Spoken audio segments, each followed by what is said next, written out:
Michelle Marie McGrath.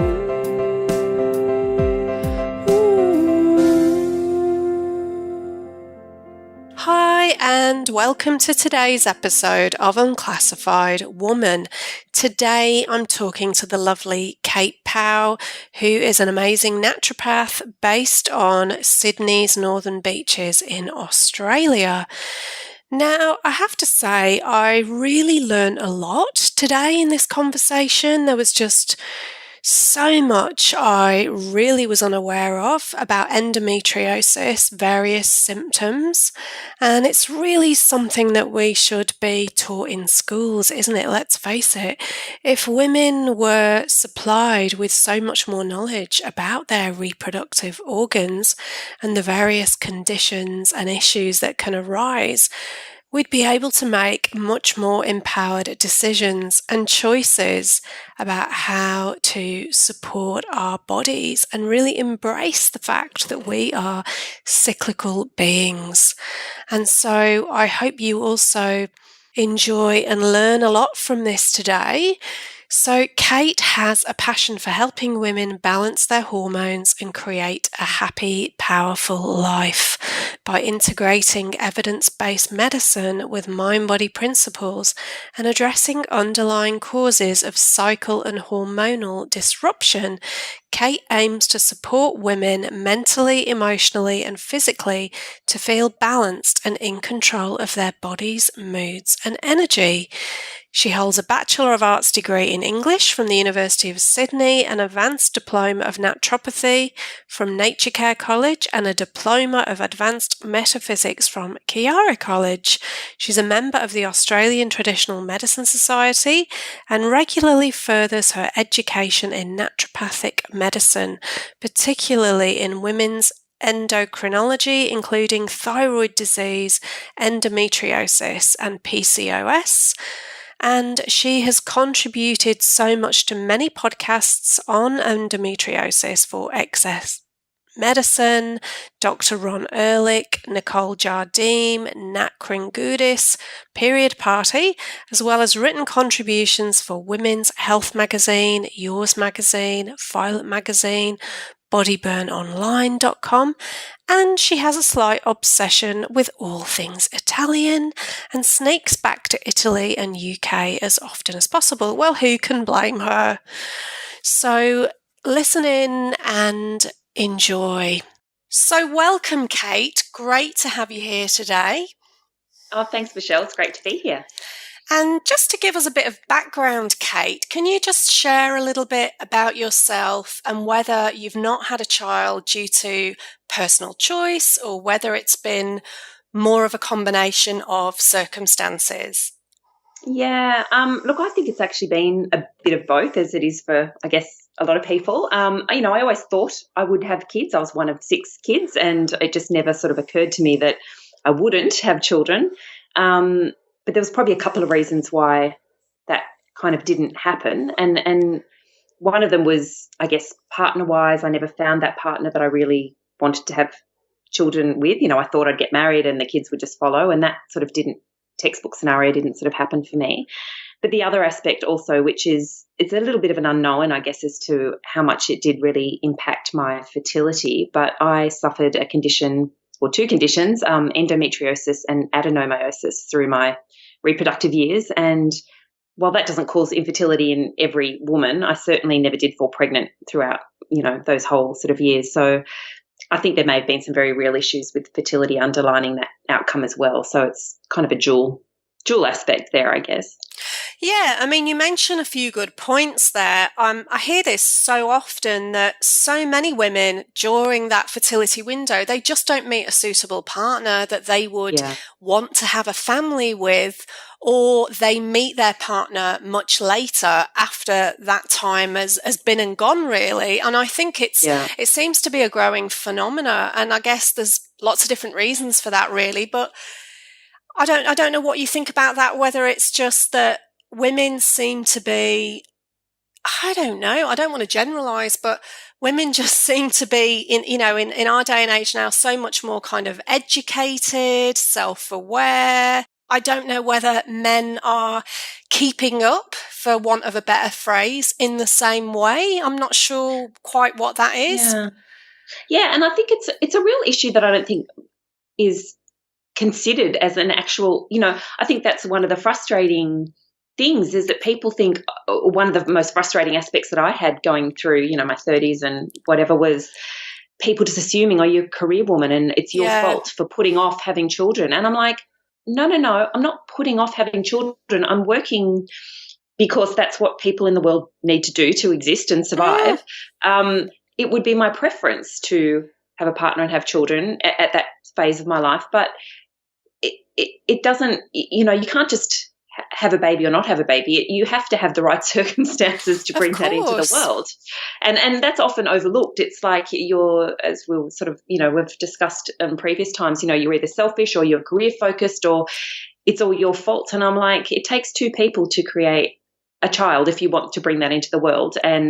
And for me, in my circumstance, there was never that right relationship for that to happen. So yeah, and also I think a lot of the time, I mean, let's be honest, there's a lot of women who would love to have that, like you mentioned, but they just don't have the resources to embark upon that journey themselves. And if they are a single parent, they need to work, as well to support the child. So I think there's so many factors involved. It's not black and white. It's quite complex.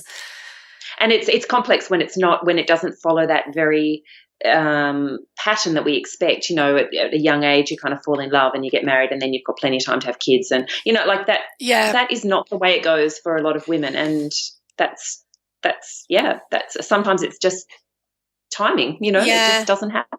That's right. It is interesting, but it just seems to be more and more common now, whereby people are meeting somebody later on, like after that time. So it's interesting. And we never know, do we? Like you say, often we have this perception that things are going to follow a certain trajectory because this is how we're conditioned. This is what we're taught. And often, I mean, I don't know about you, but I never even, considered a different possibility, or I did consider it for myself because I resisted always this assumption, but I didn't see those examples around me. Yeah, exactly. And I was the same. As I said, I grew up in a family, I was the youngest of 6 kids. So it was just unfathomable for me to think I wouldn't follow a pattern where I'd have a large family. And I always thought as growing up, I'd have a big family just like I grew up in. That was my normal. So for it not to happen was quite a shock, like, oh, it doesn't happen. Like, Absolutely. And so it's just not the path, is it, for every woman? And also, a couple of the other things that you mentioned about health conditions, endometriosis, I don't know a lot about, but it seems to be one of those things that's not talked about often enough, I find. And I think it's quite it's a real issue for a lot of women, but again, it's another one of those taboo topics. Now, I'm not familiar with the second one that you mentioned, so would you like to share a bit for those who don't know a lot about it? Yeah. So they're two similar conditions. So endometriosis is really, it really impacts on women's fertility and painful periods. So I guess that's why we don't talk about it a lot, because people think, oh, well, women having PMS is normal and painful periods is a normal part of being a woman, which is completely inaccurate. But also it gets masked because it's basically an inflammatory condition around the pelvic cavity. So it's where lesions are on different parts, organs in the abdominal cavity as well, and they, through your hormonal cycle, get inflamed and can cause scar tissue and adhesions to other organs. So it's a very painful condition, and because of the inflammation aspect of it, it can impact on fertility. And then adenomyosis is the second condition, which is similar, but it affects the inside of the uterus, the actual myometrium or the muscle wall of the uterus. So it's basically an inflammatory condition which causes extreme pain, flooding, period issues throughout a woman's whole life, basically. And as I said, can sort of impact on whether their ability to fall pregnant or not. And so do you know what are the reasons this develops? Like, is it easy to diagnose? Is it difficult to diagnose? Are there specific things that create the inflammation? It's really difficult, or it's traditionally very difficult to diagnose. Not difficult to diagnose, but it's the average for a woman to get a diagnosis is between 7 and 13 years. So as I said, it's often masked as, oh, you've got period pain, go and take a painkiller, an analgesic or something, and you'll be right, or go on the pill. So you shut your hormonal system down. And it's only that people are becoming more aware of it now, and we're pushing for medical practitioners and society in general to actually be aware that it's a really systemic problem. So it's not just to do with your uterus. It's actually a whole inflammatory process that is genetically driven. So often you'll find women's mothers, grandmothers also had it, but also were just told, it's period pain, or it was so bad they just got hysterectomies. So that was the cure for it. Yeah. Removing organs, that's always a good option, or go on the pill, so shut your whole system down, or get pregnant. That's another solution, which is not a solution. So it's only now that I think people are becoming a lot more aware of it, and that it is a really serious condition for women, and we need to speak up about when thing is, it's that bad that people will be impacted. They'll lose time off work, they can't get out of bed, they might be vomiting, they might have to go to hospital for morphine. Like, it can be that severe, and it's just not taken. And like you say, if there can be like a genetic predisposition, but then in previous generations, I guess it would be like for our mothers and grandmothers, it would be just that suffering in silence. Absolutely. And because so nobody talked about it. Yeah. And so if it's genetic and you're suffering from this now, you might not even know that there's been that predisposition. Correct. If it's never been discussed. So Absolutely. it's again this whole not talking about these things that need to be brought out more into the open so that people are more educated and can get the support they need. And just focusing that women's health is important. It's not just, oh, she'll be, like she's just complaining a bit of period, but like it's a really serious condition for women, and we need to make it, it's the cost to society is higher than diabetes, and yet we all know what diabetes is, and we spend a lot of money at educating people and making sure that diabetics are a very serious issue in the community, but endometriosis affects more people and has a lot more cost to the community than diabetes. Gosh, so again, that could be something that's really impacting somebody's ability to conceive then, and they might not even realise. They might just think, oh, I've just got a heavy period, for example. It's just menstrual cramps, and they might not even realise that that's impacting their ability necessarily.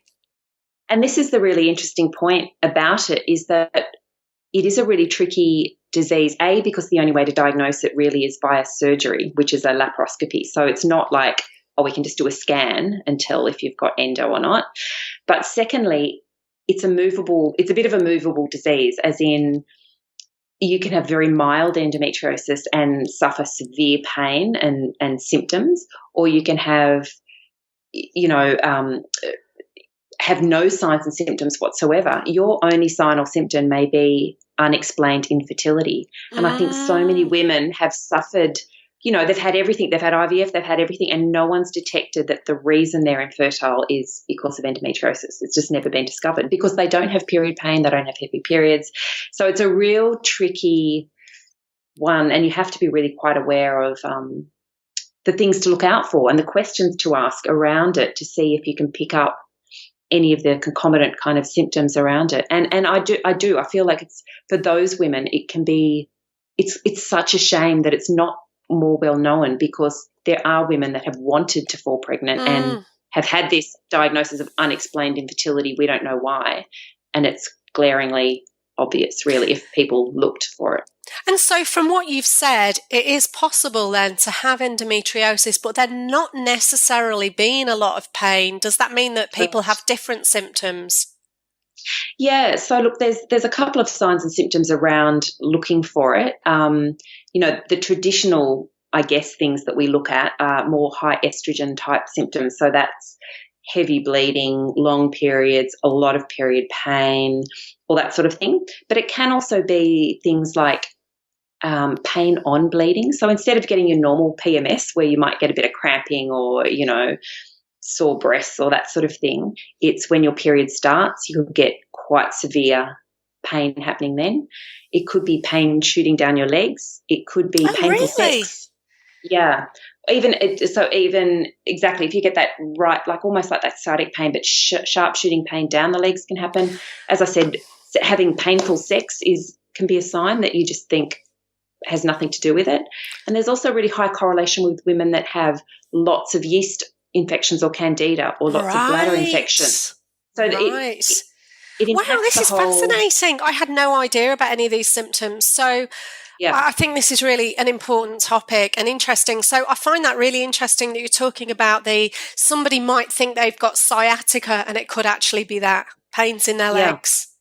Yeah, there's lots of different signs and symptoms like that that you may think are completely Unrelated. non-related. And they're typical, as I said, again, it's like, oh, women get bladder infections, women get candida, women get painful periods.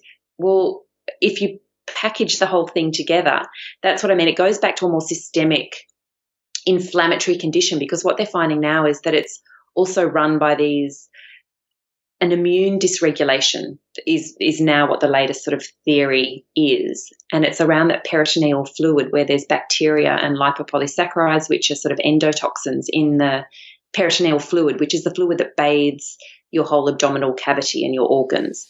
So if that contains these inflammatory cytokines and, and that can come from your gut, from your bowel, from your vagina, that's got its own microbiome. So it actually is more than just a reproductive thing. It goes to more of an inflammatory, immune regulated sort of condition. So, yeah. Gosh, okay. So obviously I know that you're a naturopath and obviously you're working with women who are dealing with these symptoms and stuff. So from a naturopathic perspective, if you had a client that came to you that was presenting with some of these issues, what are some of the ways that, for anyone that's listening and who may want to contact you later on even to find out more, but just to give us a bit of an idea, how would you support somebody through that? What are some of the ways that they could start to alleviate some of the symptoms? And I think that's a really good, just what you said, symptoms is often, while as a naturopath we look at the root cause, it's really important to treat the symptomatic picture, because women are really suffering through this. And like I said, it can cause missed work, loss of income, loss of relationships, the whole thing. So I guess if we consider it as an inflammatory type condition, then I definitely look at diet and lifestyle first to try and remove as much inflammation as possible. And that can be through just generally cleaning up the diet. So looking at the types of inflammatory foods or fats, or lots of animal fat may not be appropriate, whereas a more vegetable-based diet, lots of liver cleansing foods, brassica vegetables, leafy green, bitter vegetables that can help the liver detoxification process, and also just making sure that your bowel is functioning really well. So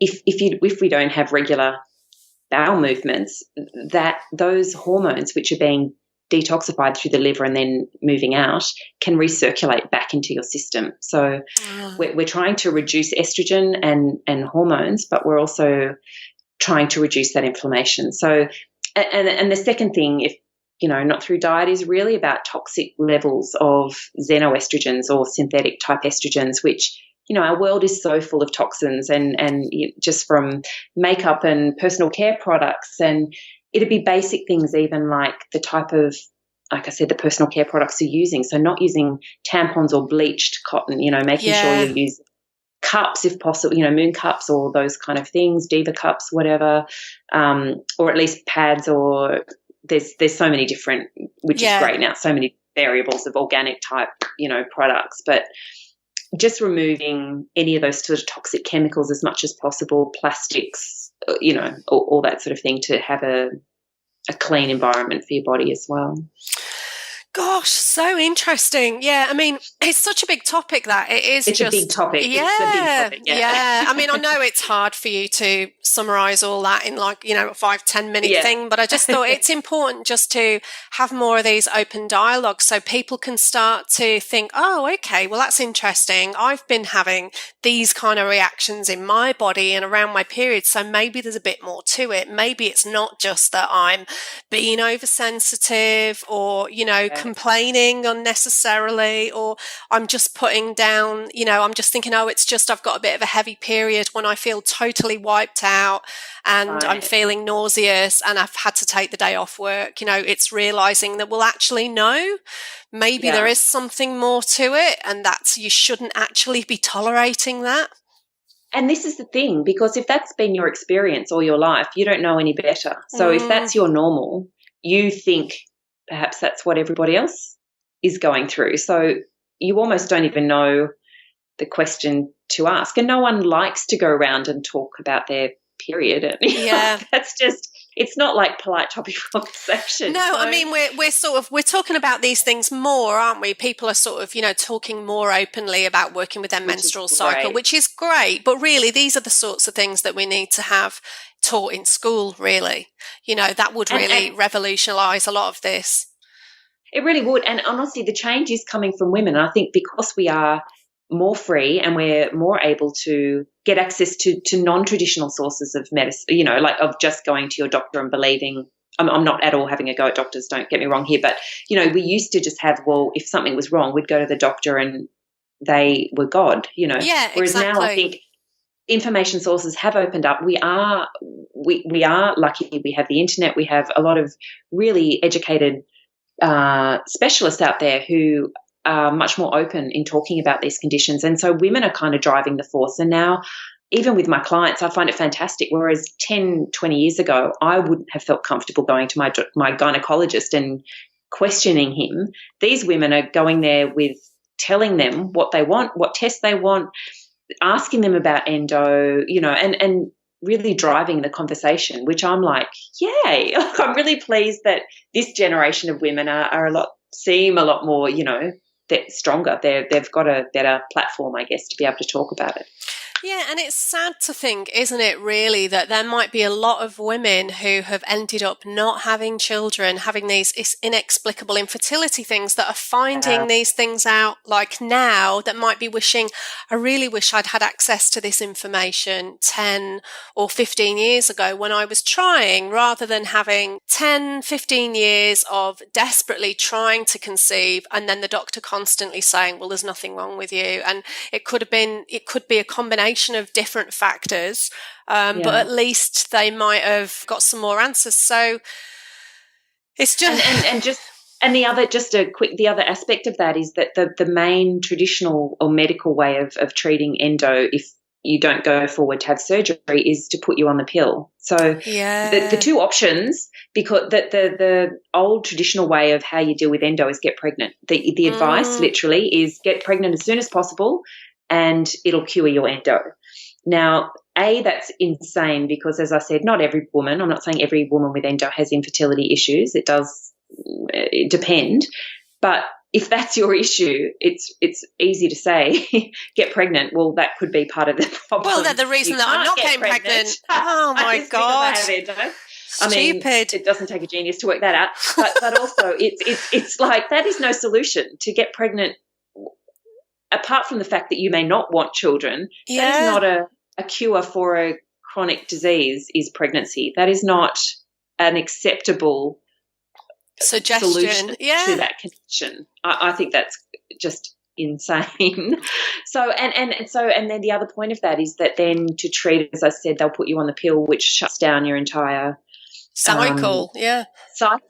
And then so you might be on that for 10 years thinking, oh, well, at least that's suppressing my symptoms, but try and come off to have a child, then it's devastating because you've got all the side effects of coming off the pill, and you still may be having difficulty falling pregnant because of what the pill has done, which can cause insulin resistance, et cetera, et cetera. So you may have developed other situations which make it difficult for you to have a regular ovulation and fall pregnant. So from a whole aspect of things, it's just been really poorly understood and managed in the past, and I'm hoping that at least the conversation and the education around it is changing. Yeah, and definitely improving. And like you say, I mean, often when people come off the pill, they might not even have a period for, I've heard of women saying, oh, well, I didn't get my period for another 12 months or 18 months Easily. afterwards. Yeah, that's really common. Yeah. It's quite common. Some women, it can come back immediately, no problem. Not every woman, but for sure, if you're having difficulties in the first place, or you're put on it for an irregular period, and also knowing that you can have endometriosis and PCOS, so that can be PCOS is definitely a condition where there's lack of ovulation. If that's part of the picture, high androgens, high insulin, et cetera, that can really put, it's not as easy as coming off the pill and having a baby if that's how you're planning to address the it. timeline to happen. Yeah, it may not happen that way, and it might be 2-3 years before you can sort of really address the issues. So, gosh. And so in your own personal situation then, obviously, like you were saying, you'd had endometriosis, and now you're realizing that maybe that had had a greater impact on your ability to conceive than you might have realized at the time. So how did you feel about that? Like, how did it change? Because I think that often it can be a bit of a movable thing, that depending on whether we're in our 20s or our 30s or our 40s. So have you found that your feelings around it have changed a lot during, a certain time period? Have you had to deal with any grief around letting go of the idea of the possibility, or, how have you experienced that? Yeah, absolutely. Look, I think it's a lot easier in my 40s, and I'm post-menopausal now, so that's opened a whole new world for me. From symptomatic, it's actually been a massive relief for me. So, but I think, in the 30s, definitely there was a lot more questioning, and it was a much more raw subject, because not just on the fertility aspect, but just I was suffering a lot through my 20s and 30s, and from a mental, physical fatigue, exhaustion, grief over that potential not having children. And one thing that I remember really clearly was, because I spent so much time in, I had multiple surgeries. I spent a lot of time in hospitals or in clinics to have ultrasounds, abdominal ultrasounds, and I had a lot of different other issues as well with uterine polyps, and there was just a lot going on in that aspect for me. And I remember really clearly sitting there feeling quite devastated, because you forget that you're sharing space with couples who are there for their scans of their brand new baby, and they're sitting there all happy and joyful, and it was one of those moments I remember feeling absolutely devastated that you're there alone, and you're realizing that that's just not going to happen, and so that can be a really big grief process to process, really. It's a very strange feeling, that, isn't it? You're just literally all grouped together like in a maternity department in the hospital. And I had the same thing. I'd literally had an ultrasound that day, like I was 10 weeks pregnant, and they, I'd had a feeling that it was not going to eventuate, but, I'd just come out. I'm in this waiting room with all these pregnant women, and obviously they've said there's no heartbeat. You need to come in and have an operation. It's, a molar pregnancy, which I'd never heard of again, because again, it's never talked about. And so as I came out of the doctor's office and back into the waiting room, there was a woman sat there who I'd worked with a number of years before, and she was very heavily pregnant, and she jumped up and she was all excited and, oh, hi, how are you? And, well, when are you due? And, all of this. And so I had to go, well, actually, there's no heartbeat. And, and then I was just like thinking, wow. And then, of course, her face just fell. And obviously she felt terrible. Embarrassed. And I was like, look, it's okay. And then she was, mortified. And I was then kind of comforting her. But I thought, well, this is ridiculous that all of these, we're all together in this one room where you've got the whole range of emotions, it's such an emotive, intense topic. And like, it just feels so insensitive, really. And it also catches you personally. Like, I didn't think, as I said, I wasn't desperate to be a mother, and that wasn't but I just, as I said, I just thought it would happen, and I never expected not to have children. And it kind of snuck up on me when I remember very clearly that moment sitting there, and I had tears streaming down my face, and I'm like, oh my goodness, this is really impactful for me. Like, I didn't actually realize how much this upsets me when you're sitting, and there's nothing taking away from their beautiful experience, but it's like, you're right, that you're all grouped together and there's no consideration for some people are grieving and some people are over the moon, and it's kind of a weird situation to be. It really is, isn't it? And also, I think, like you, it's that thing of, even if you didn't desperately want that and you thought, my life won't be worth living unless I become a mother, it's still a very bizarre scenario to think that that's a possibility, it's an option, but then to be told that actually that isn't an option and it's kind of removed, it's a very different thing. It's a very different scenario, I think, for people, especially when we've been so conditioned to believe that that is the norm and that is natural, I say in inverted commas. So of course, then what are you supposed to take from that? The implication that, well, obviously there's something wrong with you, because things are not happening in the normal way, so that's right. There just needs to be so much more education and I think consideration and sensitivity around it. Yeah. And like any grief, I think, like you said, it hits people at different time. And for most of the time you might be totally off your radar and you're totally fine with it. But there's always going to be and it must be for the same for, lots of different types of grief. But it's interesting that it just, like you said, we're all just sort of piled into one thing. It sneaks up on you occasionally. I mean, it's a strange thing. So have you ever had any of those kind of awkward social scenarios where you meet somebody for the first time and then, in the first 30 seconds they've asked like, oh, do you have kids? And, and those awkward conversations, do you have those very often? Yeah, I think it's not so much now, which is interesting, which is good, but I think there is absolutely it often comes up that they're just trying to be polite and make conversation, but I find it really curious that people don't know how to end that conversation. So the whole, and do you have kids? And if you just say no, it becomes this, like, forgive the term, pregnant pause. I don't quite know how to respond to that. And it's like, well, it's a normal question. It's a 50-50, yes or no. But you always are trying to make people feel more comfortable, like, oh, it's okay. Like, that's okay.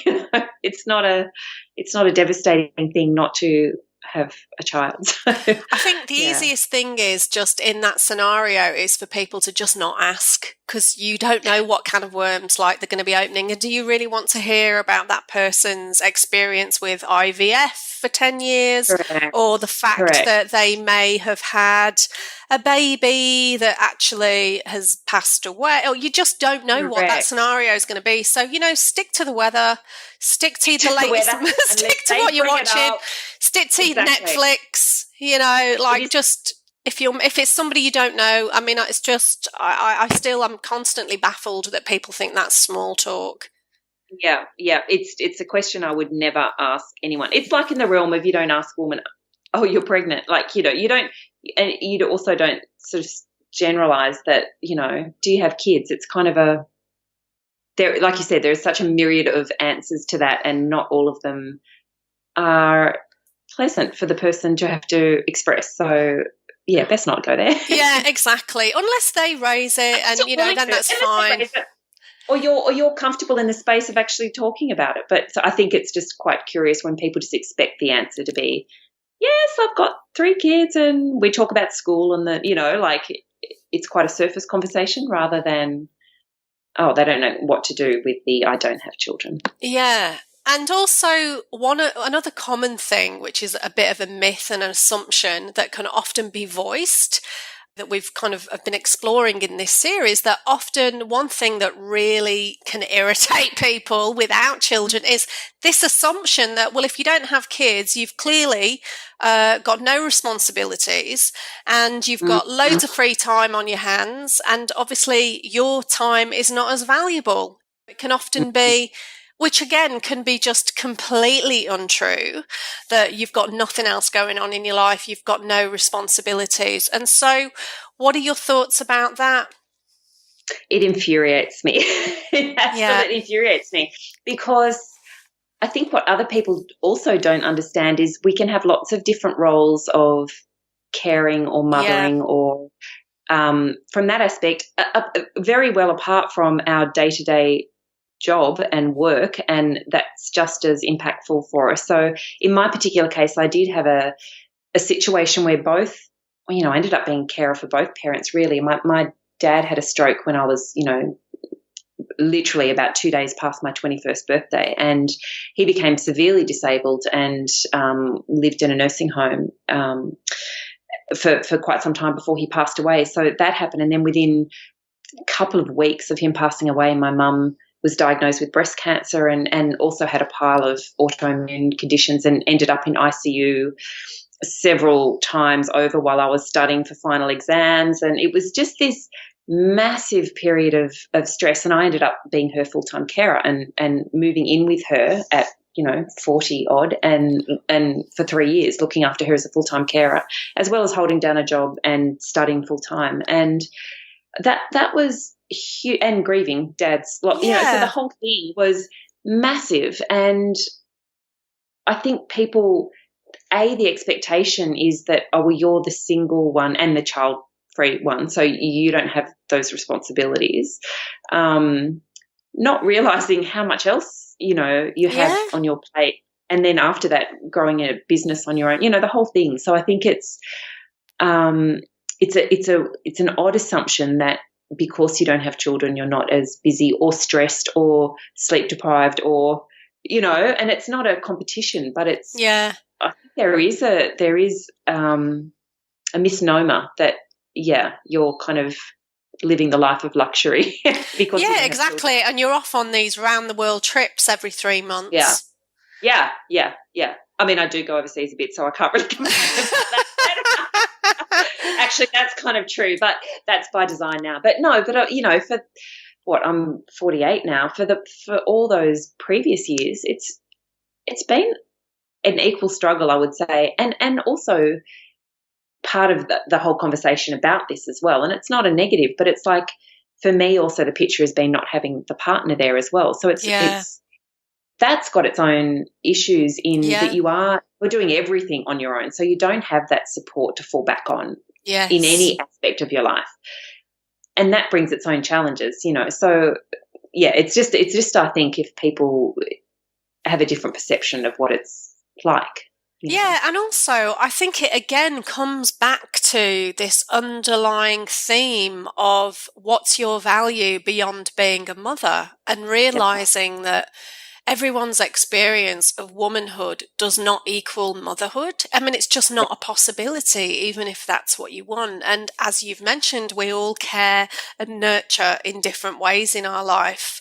So it's just this blanket approach of all these stereotypes. It's so outdated and just not real. And yet we're still so subjected to it. We're still so programmed by this Yeah. as the norm, when in actual Yeah. fact, women over the age of 40 without children worldwide, that's a growing demographic, rapidly It growing demographic. It really is. And I'm Mm, surprised even, and maybe that's why I don't feel so much judgment, which is good. But my immediate circle, I mean, some definitely have children, but we all seem to be on the same page, as in that family unit definition is changing as well. So they're yeah, acting as a more independent woman within their family, which is great to see that this, even not even so much about a woman having a child, but they're how society views them as just a mother, yeah. as in they don't have any intrinsic or individuated self, which I find that's shifting a little bit now, which I find is fantastic. As I said, my immediate circle, many of them are childless Yeah. women, and they're all empowered and fantastic. But even those with children, I think that the perception is changing, that we have to follow this role of motherhood, this antiquated idea of what motherhood actually is. And And as we expressed before, that can actually now be looked at in so many different ways of how you express nurturing and intuition and caring for the world and the globe, as opposed to just one or two children. Yeah, and on that, actually, I saw some interesting figures a while ago, and obviously with you being in Sydney, I noticed these figures for Australia, that there's a prediction that by 2030 there will be more family units that are without children than with. So I thought that's very interesting, because I really feel it's also, again, about this changing definition of what family actually looks like and what that means. You know, it's not a heterosexual couple with 2.4 kids for everybody. It's just not. But also when you look at it, I think, isn't that fascinating that, you know, if you look back from a tribal perspective, it never was about this 2.4 kids and a family unit. You know, it was community. And I almost feel like that's what we're headed back to. We're getting a bit more of a global conscious and wanting to care for and wanting to connect back into a community, because I feel like we have all been so individuated through, you know, the last 100 years or so, and marriage has been this very interesting shift, which I feel like you said, it's changing. It's not a man and a woman necessarily with the 2.4 kids. It can be any permutation of, you know, groups, combinations, childless or not. You know, it's a mix and it's a blended arena more now. So. Absolutely. And I think, like, you're so right. It's interesting how there is this move and this craving for more of a community connection. And so it's almost like we are so hyper connected through technology and the online world and the online space. And yet people are increasingly disconnected from themselves, from their own bodies, from in-person connection.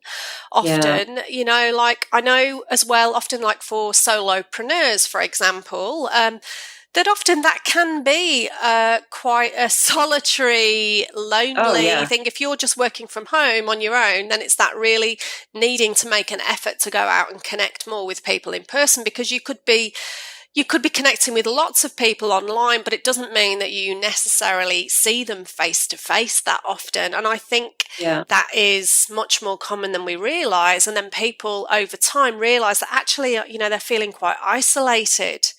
So there is this kind of drive, isn't there, to more connection in that way and community, like you say.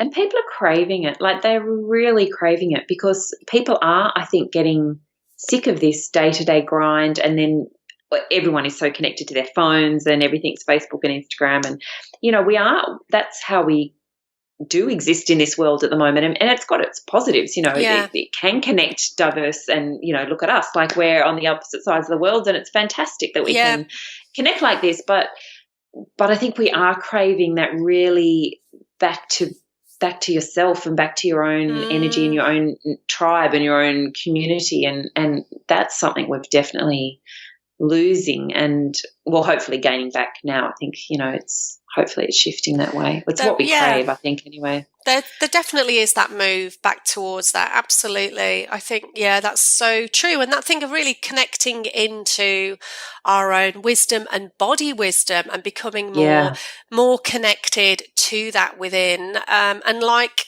as you mentioned earlier, rather than just taking your doctor's word for everything as gospel, people are starting to explore more, and just become aware that, okay, well, maybe there is more to this. Maybe it's not just about popping a pill because I've got a stomach ache, or taking this, or going on the pill so that then these symptoms can be masked so that I don't actually know what my natural rhythm is anymore. Right.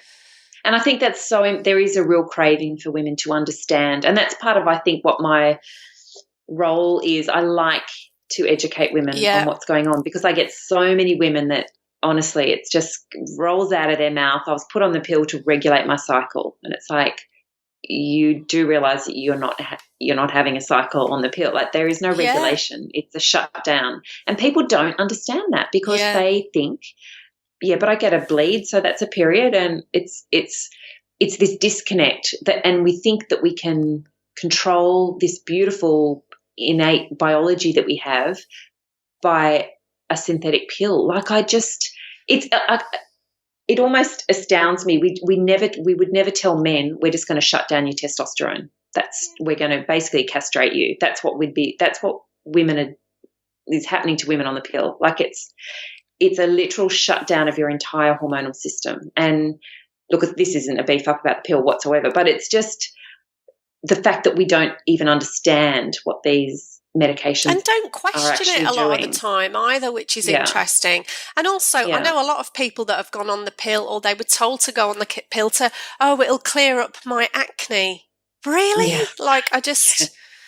Oh, and it makes it so much worse. It's so many. That's honestly probably about 60% of my clients at the moment is hormonal or post-pill acne and hair loss. It's devastating for women, that loss of that shutting down of their cycle. And what's even more devastating, I'm just going to paint the picture here, is that women are being put on the pill earlier and earlier. And at that young age, they don't have the setup from their pituitary to their ovaries to their adrenal glands. That whole network hasn't been set up properly yet. So to shut down a woman's hormonal cycle before it's really developed can go on to cause issues absolutely in their hormonal cycle and their ability to ovulate and their ability to have pregnancies in the future. So it's, again, something that I think we need to educate ourselves on as to what we're actually taking and what effects it can have on your own body. And if you're not connected to your body, then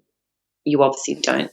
Yeah, you don't know. You don't know what you don't know. Yeah, exactly. So true. And so obviously having a physical child is one form of expression and one form of birthing. So what are some of the ways that you enjoy expressing yourself or exploring that creative energy?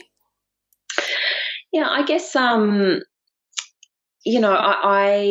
part of the way that I've done that, I guess, is through my work, in that I did follow a very corporate path in the past. So, working for very large corporate sort of companies. And now I've been able to sort of find my passion, which is in, women's health, and being able to explore that. And not only that scientific and biochemical and the genetic side, which I'm quite interested in, but it allows me to explore more creative aspects of energetic medicine. So I've actually created a range, kind of like your beautiful essences as well, but I've created a range of cycle essences called Power Her Potions. And basically that's to do what we've just been talking about, to get women to connect on an energetic and an emotional level through their cycle, and to be really present through, so many women are so used to feeling pretty crummy through their hormonal cycle. So this is a really nice way to really tap into your body wisdom and work with those changes and fluxes throughout your hormonal cycle. So, and to realise it is a creative cycle in itself, isn't it? And there are so many positives to each aspect of that. Correct. And we're only taught about it as negative. We're taught about period pain and how miserable it is. And really, if we tap in and harness that, we can use that energy and we can plan our lives and our business and our, meetings. And it's a real, energy source that we can actually use to create, So, that's one aspect, definitely. And then just having the freedom, I guess, as well. And this is part of the lovely thing as well of the choice of not having children in the end is to be free to travel and to do lots of other things that can open my mind to different perspectives that different people have, not only for women's reproductive health, but just in general, and cultural and diverse sort of experiences, with different cultures, different people, different ways of doing things. So absolutely. So no, I mean, there's definitely a degree of freedom in that way. Absolutely. Which is a real bonus, isn't it? It is. Well, for me it is. And as I said, it's not for everyone, but as we've kind of talked about, sometimes that decision may be taken out of your hands. And I kind of think, well, there's always, you can make the best of a situation. It may not be the way that you thought your life may end up. And for some women, it's a definite choice. Absolutely. For some women, it's not a choice, but it doesn't mean that there can't be positives coming out Yes. of whatever situation you find yourself in. Absolutely. Well, thank you. Thanks so much for sharing all your experience and wisdom. And would you like to share your URL details where people can connect with you and find out more about your work, if they want to have, any sessions with you and to find out about how they can get your essences? Yeah, thanks. So my website is just katepowe.com. That's just katepowe.com. And links there to essences and how to work with me are on there. And also I have a Facebook group and web page as well. Facebook page as well, which is just Kate Powe Natural Medicine. You can find me on Twitter and LinkedIn and everywhere else. But yeah, they're the main areas. So. Brilliant. Well, thank you so much for your time today. That was great. Thanks, Michelle. I really appreciate talking to you. Thank you for listening to Unclassified Woman. If you enjoyed this episode, please subscribe. For information on events and services, connect with Michelle at michellemariemcgrath.com.